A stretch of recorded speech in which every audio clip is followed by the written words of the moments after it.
السلام عليكم الإخوان.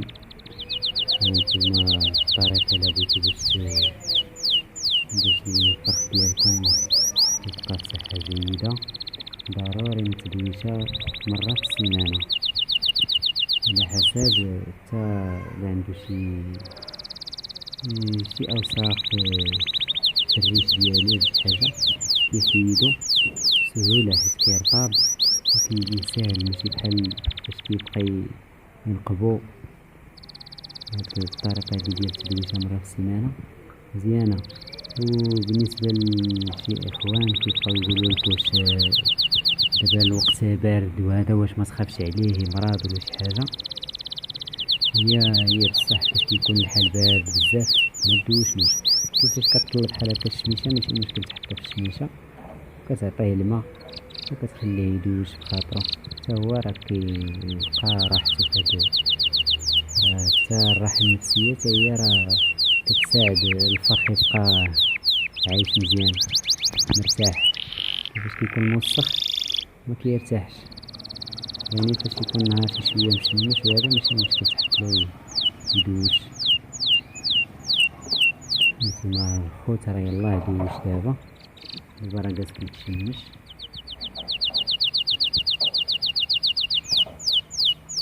كيف الطريقة باش كيطلق دوك السيوفة ديالو باش ينشفو ويطلقوهم في الشميشة، كيعطيها بالظهر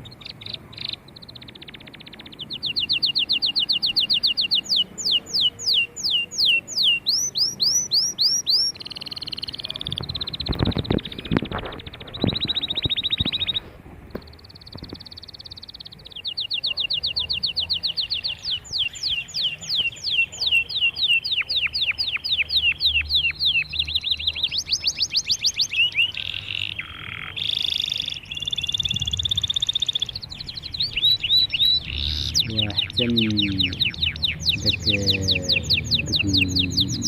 البخاخيش اللي كيكونوا فيه ما بين السيوفة ديالو، فاش كيتلزقهم هكا وكيبقى يلعب بيهم هكا بدوك الأجنحة ديالو، كيحاول يتمكن يطيحهم يحيدهم إلا كان فيه شي حاجة ولا هذا كتقرصو ولا شي حاجة.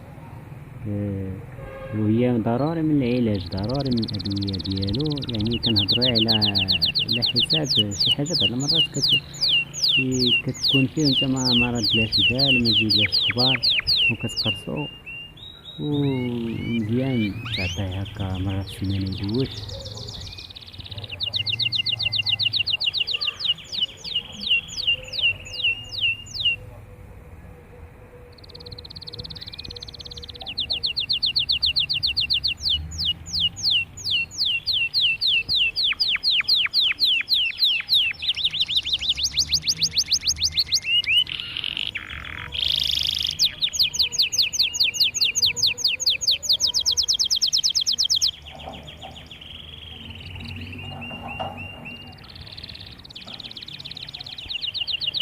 شوف كيف فرحان باش كيكون كيدوش كيكون فرحان.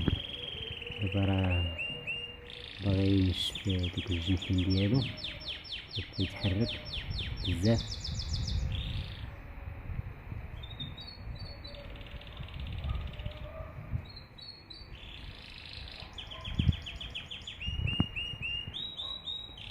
وديك النتوى ما بغيتش نجيبها حيت دابا هي مقرقة على ولادها، ما بغيتش حتى هي نعطيها الدوش، خصها الوقت باش تنشف.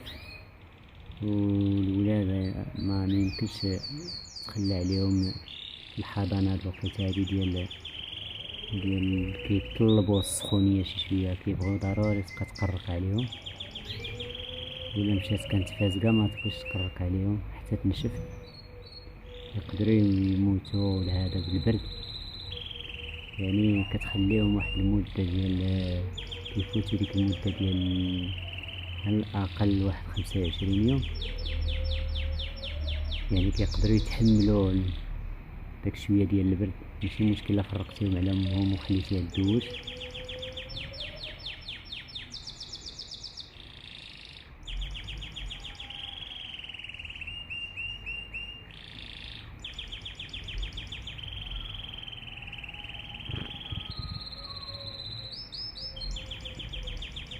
ايوا الخوت، هذا هو الموضوع ديالنا اليوم.